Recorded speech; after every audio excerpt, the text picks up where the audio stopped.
Welcome back, everybody, to Rob's MetalWorks. We are here tonight at the home studio for an unprecedented evening. We are about to embark on a great conversation. It's already started off camera with the prodigal son. Yes, the man, guitarist, vocalist, Patrick Kennison is here tonight. Welcome, Pat.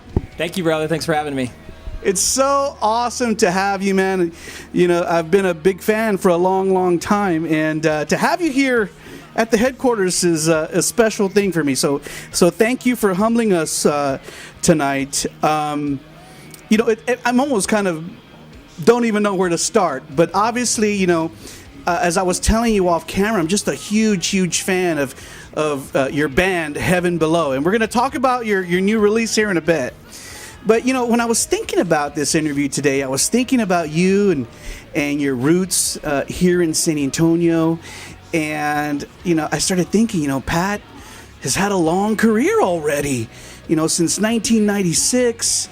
And when I think about Pat Kennison now, I'm like, man, this guy is doing his thing and doing and living the dream that he always wanted to live. So it seems like all the hard work and the perseverance is finally paying off. How do you feel about some of the rewards that you're seeing from all the hard work and time that you've invested in your career? Well, I haven't really sat back and rested on my laurels yet by any means. And no, sometimes I do. I go home and my mom sees me and she's like, Mijo, and she's crying and she's excited about it. I'm like, what? You know, and it's like it's those moments, you know, especially San Antonio is this kind of city that embraces its own family. And I sometimes forget about stuff until I see somebody like you and they go, yeah, Ozfest, or you did this, and I'm like, oh, you're right, I did do that. And I'm not saying I don't think about it, but I'm always trying to plan my next move, man. Always, yeah. Is it gratifying for you? I mean, now an artist who obviously you're a working musician. You live in the heart of, you know, Rock Central in LA, and you were talking to me about these different areas of LA that I don't know about. You're touring the world. I mean, is this kind of were you what you envisioned for yourself as a young man when you were, you know, in the San Antonio music scene? I did, but like a lot of people, I would question things, but then you'd work really hard and you'd get a little break, and then you'd be sad because something wasn't working out or your band didn't win the battle of the bands, so you keep trying. And I don't know, man, it's like a higher power tests us.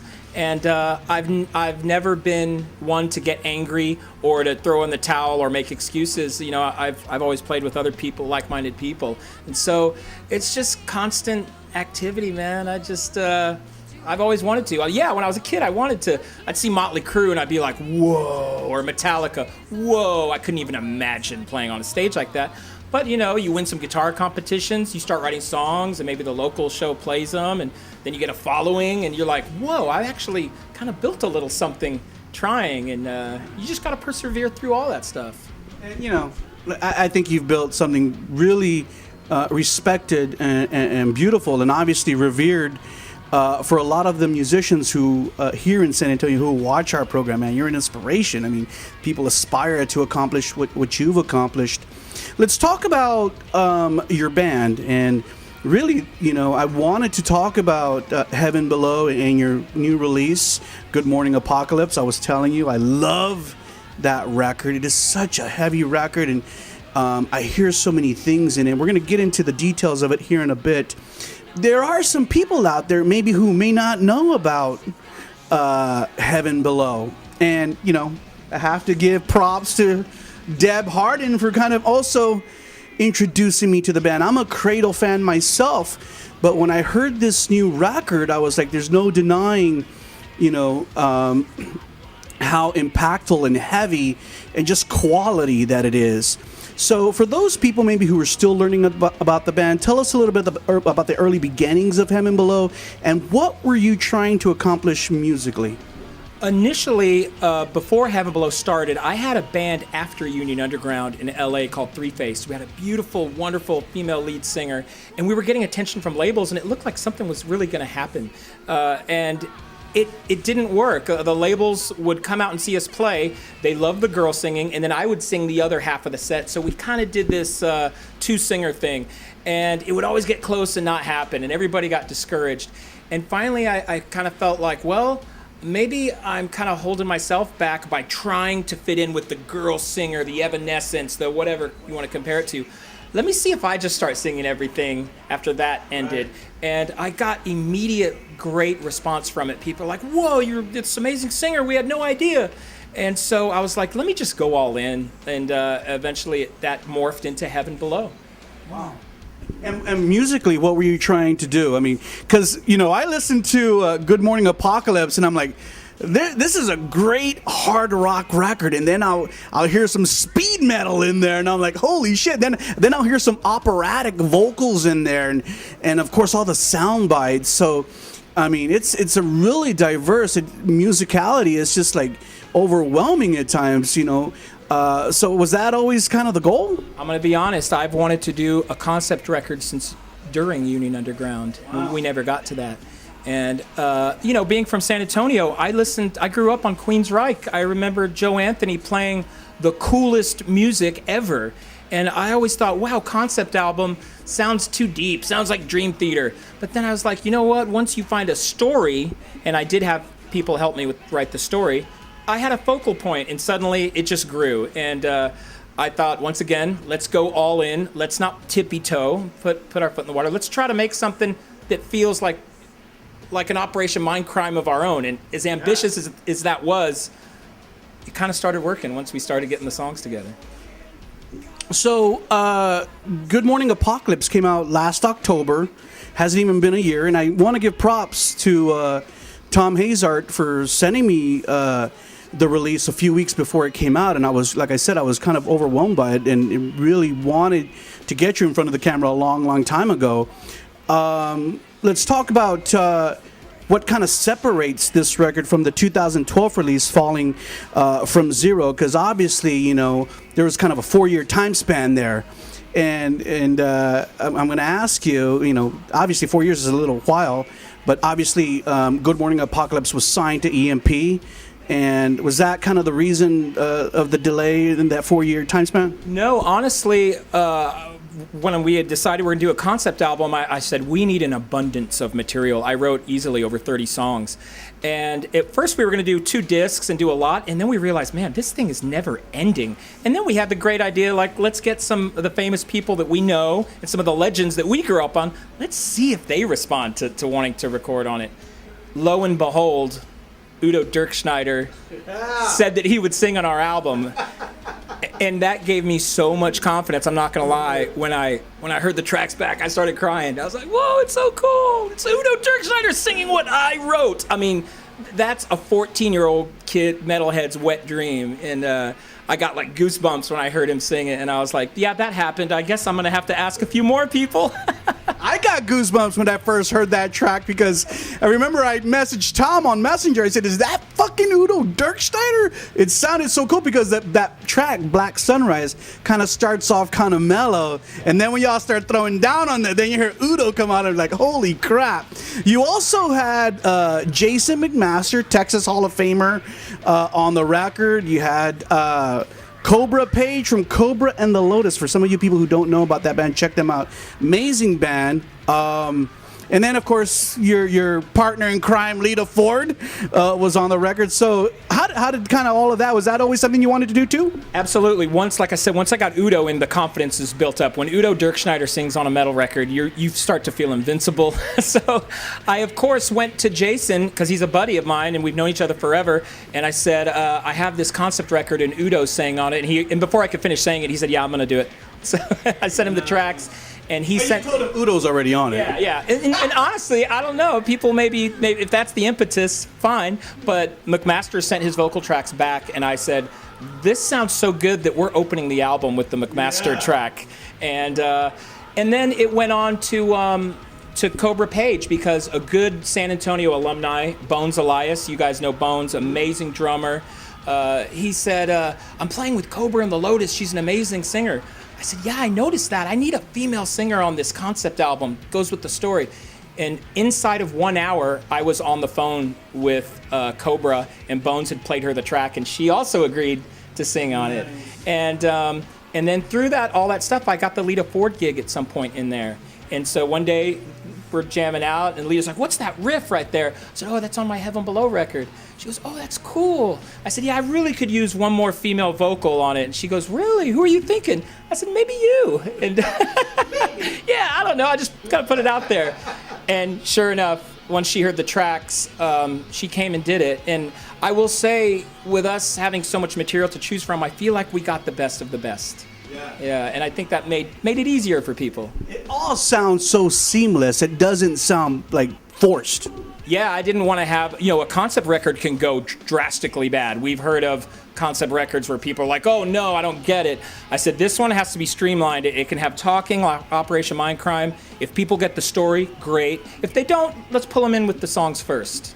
Okay, so let's talk about the concept. Tell us all about Corporal Todd Grant. Who is he? And explain a little bit about the journey. I had to listen to the record a few times, and I finally was getting it. But for those people who have not yet heard the record, or who haven't just gotten it yet, share a little bit about it.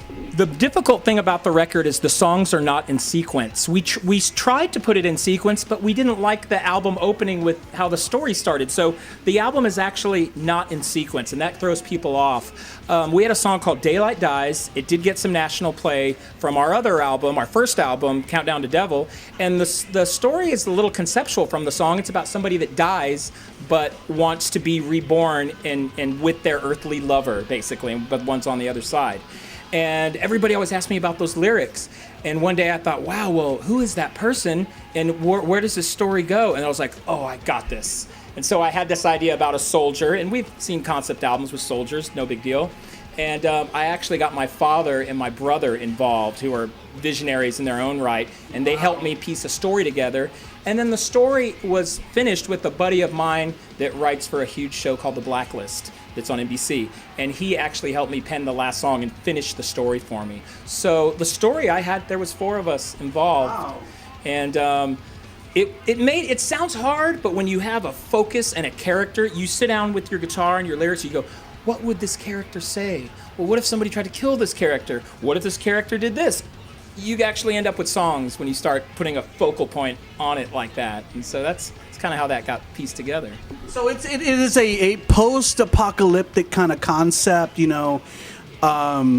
it's so not ironic that, we live in a crazy day and age, especially with what we heard about this past week with, some of these groups and terrorism happening. Do you kind of feel, you have this ominous feeling about our future and what's going to happen with our society? I can imagine stuff like that. I try not to go on either side of the debate. I'm one of those love yourself, love others. Yeah. But, inside the album, Todd Grant gets subject to these tests by an evil doctor, Dr. Faust. And Dr. Faust puts him under, telling him that he can go to the other side to reunite with his son, his young son that died. And these tests turn out to be not going to the other side, actually going to hell, because Dr. Faust has made a pact with the devil. And the devil says, I will get your deceased wife back if you can provide me pure souls from planet Earth. And that's how the whole Good Morning Apocalypse happens. And then by the end of the album, Corporal Grant figures it out. There's a heroine in the story named Devilina. There's a love story in there too. And it was challenging, but don't do it unless you're going to go big. I was really also happy that this record came out on EMP, which is, as metal fans know, David Ellefson from Megadeth's label.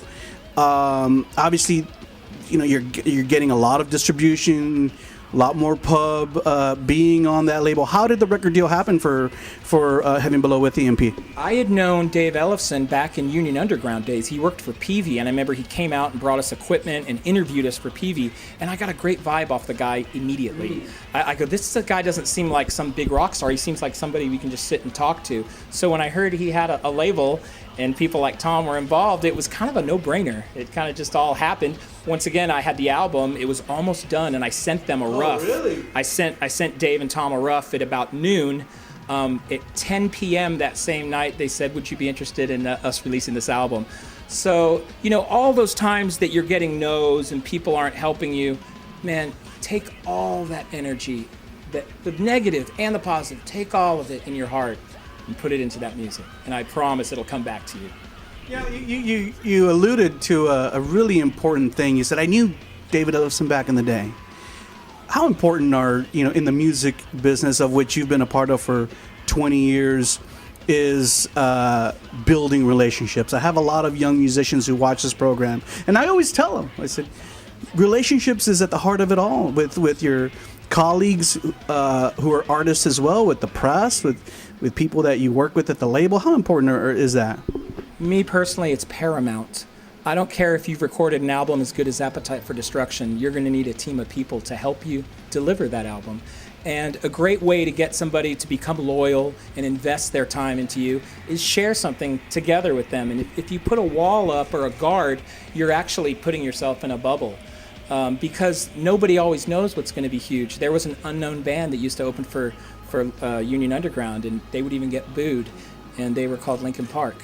And if we had a time machine and you told me this band is going to be huge, I'd have told you they were going to be huge. I wouldn't have told you that they were going to sell in excess of 10 million copies of the first album. But I'm not saying make friends because somebody might be able to help you, but embrace those kind of good souls and good people because they'll end up helping you later. And as we continue to talk about Good Morning Apocalypse, we have to talk about the production of this record. Jesus Christ!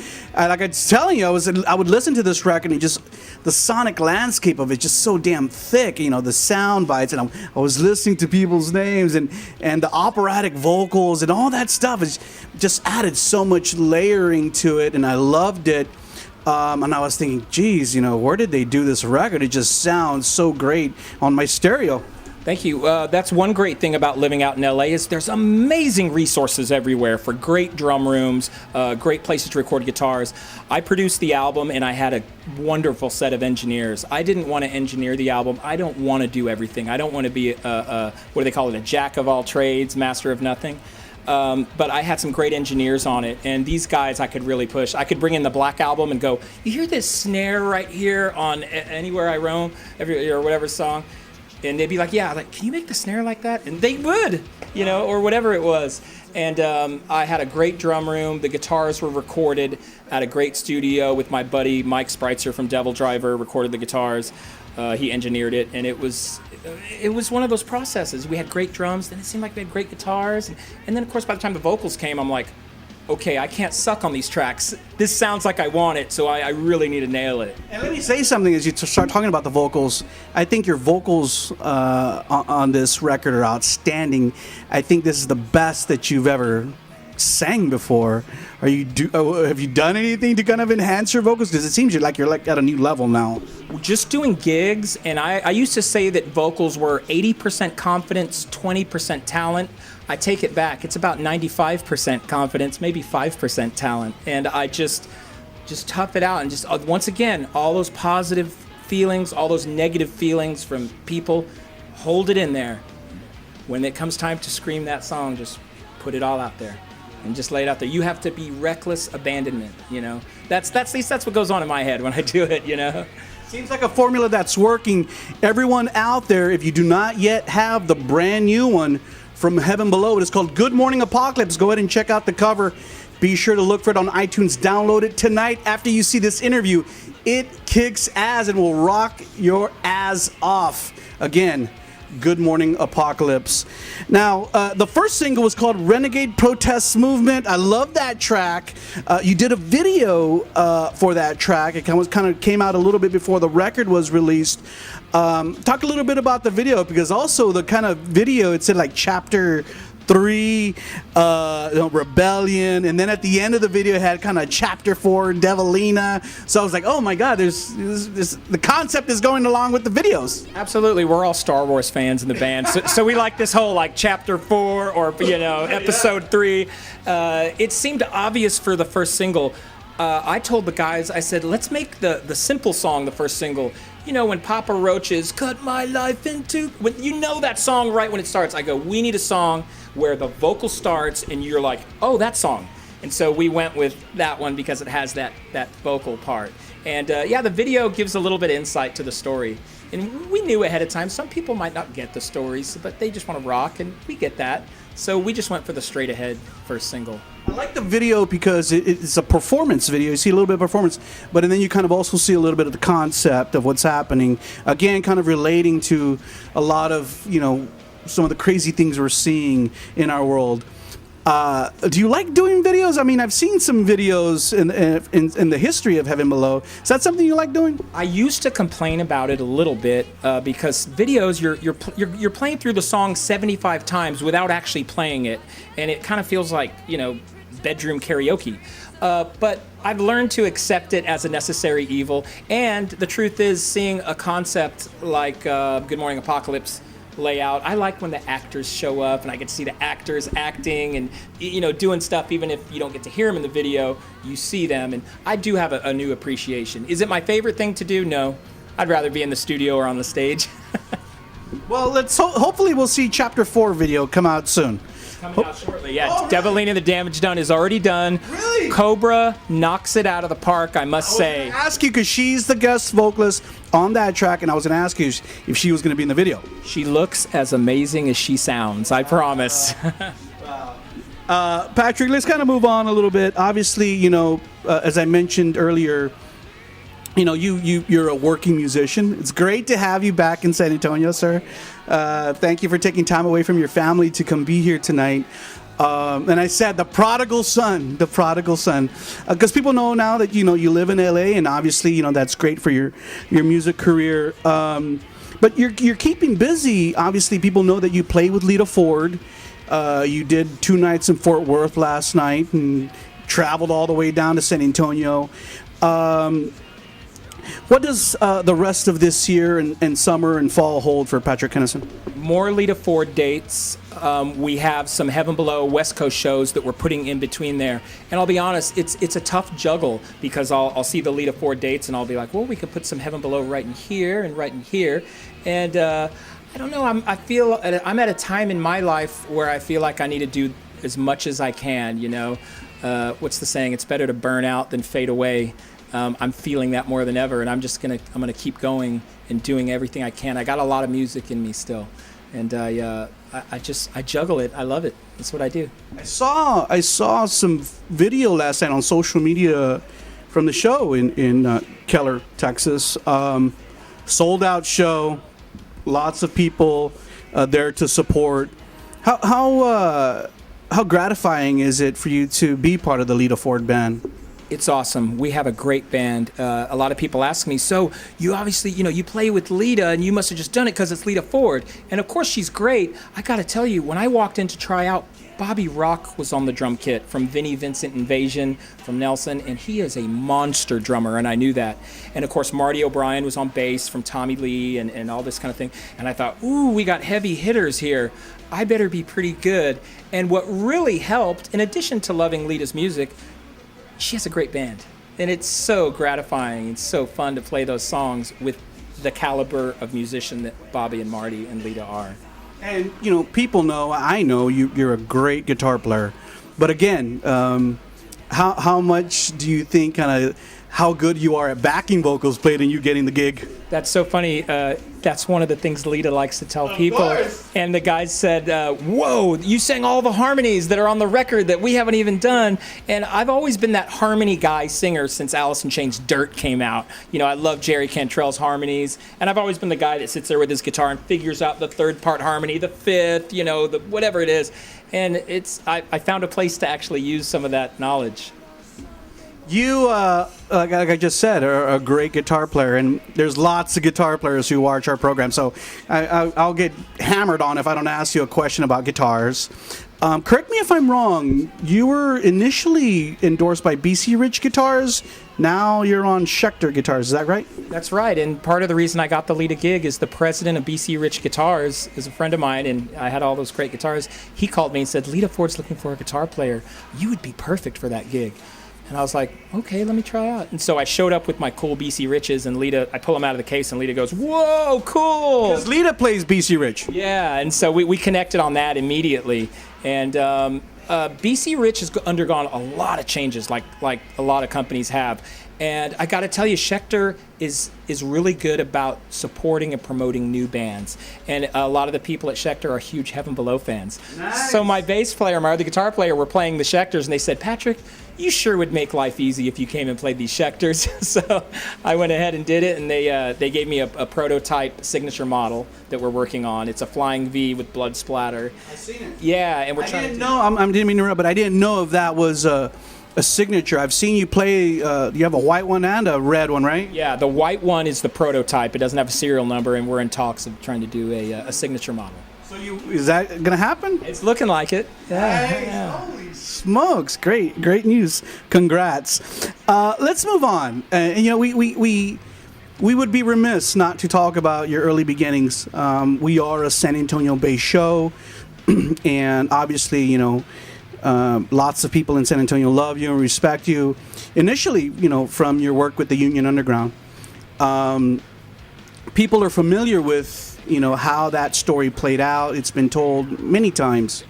So not to get into what happened with Union Underground, but when you think back about the band, obviously, you sold hundreds of thousands of copies of An Education in Rebellion, and you did Ozfest 2001, and then kind of everything just kind of simmered down from there. But when you think back about that time in your life as a young man, what are your fondest memories of the Union Underground? Ooh, there's so many. I'm going to avoid the name dropping. I'm going to go to this one, and this is the one that hits me whenever I come home. We were playing the White Rabbit a lot, and we had management, and we had people coming out from LA from major record labels to check us out. And we would even fly or drive to LA to showcase for some of these labels. 6 of those labels said, yeah, the band's good, but we're just not ready to do it yet. We'll see how you guys develop, and we'll keep an eye on you. And I remember playing the White Rabbit with our video screens and our pyro, and Sony was coming out to see us, and I told everybody, they're not going to sign us. We've had 6 labels say no. Why would these guys be any different? And I told my parents, I go, it's not going to happen, but I'm just going to keep playing because I like playing, whether somebody likes it or not. Well, John Kolodner comes out and sees the band, and he signs us. So once again, what I said earlier, all that negativity or the positivity and all those feelings, just keep putting it back in. Watch, it comes back. And I was so surprised when they did it because I heard 6 labels tell us no. Yeah. So getting the record deal was the highlight. Definitely one of them. And in San Antonio, you think of like, well, who's come out of San Antonio that's big, and you have a short, nice list. And I thought, well, why would they want us? They're going to get a band from New York or LA, and just that representing where I'm born and raised. I'm a very proud San Antonian. So that was the one that sticks out. I found something that you posted on social media quite intriguing the other day. You posted a comment about a high school counselor who said something about playing guitar is not a marketable trade. What are you going to do when you grow up? And you posted a picture of you in front of this humongous crowd and saying, basically, believe in yourself, your dreams can come true, no matter who in authority says otherwise. Elaborate a little bit about that, because I'm sure there are musicians out there who will watch this interview, young people, who may feel discouraged, who may be hearing things otherwise than what they really aspire or dream to be. And you are a living testament that that's not the case. Absolutely. As individuals, even when we do really well and some of the most successful people, we feel insecurities at times. Musicians are generally an insecure group of people, a lot of them. Except for the lead singers, right? No, I'm just kidding. But and it's easy to doubt yourself, because even as guitar players, we're sweeping, we're doing shredding, we're doing 8-finger technique on an 8-string guitar, but we're still thinking, man, I can't play that one solo. I still can't do that diminished, crazy run, whatever it is. Other people don't know that. They only know you by what you put out there and how well you do it. And I feel like I learned that, as a young guy winning guitar competitions and Battle of the Bands and all that stuff. I go, wow, people are noticing the good stuff. Maybe all the bad stuff is just in my head, and we just work on it. So yeah, when I was in high school, I had a few little accolades of winning Guitar Wars and Battle of the Bands and all that stuff. I kind of thought, I'm going to do music, you know? This band called Dangerous Toys put out an album, and I know some of those guys. And there's this band called Pariah that got signed to Geffen. Well, my band's cool too. We're going to do it. Oh, the counselor wasn't having any of that. They start giving you stats. Well, only one band in about 1 million. Can you imagine? Well, guess what? Only one sperm actually fertilizes an egg, and here he is talking to you. I mean, come on. So you have to just persevere, man. If it was easy, I wouldn't even want to do it if it was easy at this point. Right. You know, it's like a sport of, can we do this? You know, you feel like Rocky, you know, in the movie, just still getting his ass kicked, but still coming back, you know. Patrick, it has been such a pleasure having you on our show, and I appreciate all your enthusiasm and good energy, man. You are fucking awesome. Any last words? I feel like we could talk for another hour, but any last words for the people out there watching this interview around the world? Anything that I missed? Anything that you want to talk about? Oh man, I'll give you another quick story. I'm trying to give it to you. After Union Underground ended, I was like, man, I'm not going back to San Antonio. I'm not going to sit at the bar and talk about the days of yore, you know, and then have to go play covers or whatever it is I would do. I moved to LA and I was scared shitless because all the people I knew out there were a lot of people that were even way more successful than me. And of course, there was a long line of guys that were trying to get to where I am. And I was really scared and I didn't know what to do. And less than a week after I moved there, Scott Humphrey, mega producer, calls me, who Union Underground worked with. He said, Rob Zombie's recording some new music and he doesn't have a guitar player. I told him you'd be perfect. Do you want to do it? And I was like, yes, you know. And he said, you know, I think this could easily lead to you getting the gig. So I got to go play on a song called Two Lane Blacktop from Rob Zombie. Of course, Rob went with John Five, amazing guitar player, which is awesome. The point of it is, I was scared shitless. In my first gig, I got to go play on a Rob Zombie album. So be scared, be mad, put it back into your music, watch what happens. Wow. Amazing story. Thank you for sharing that. Sir, it has been my privilege and honor to have you here.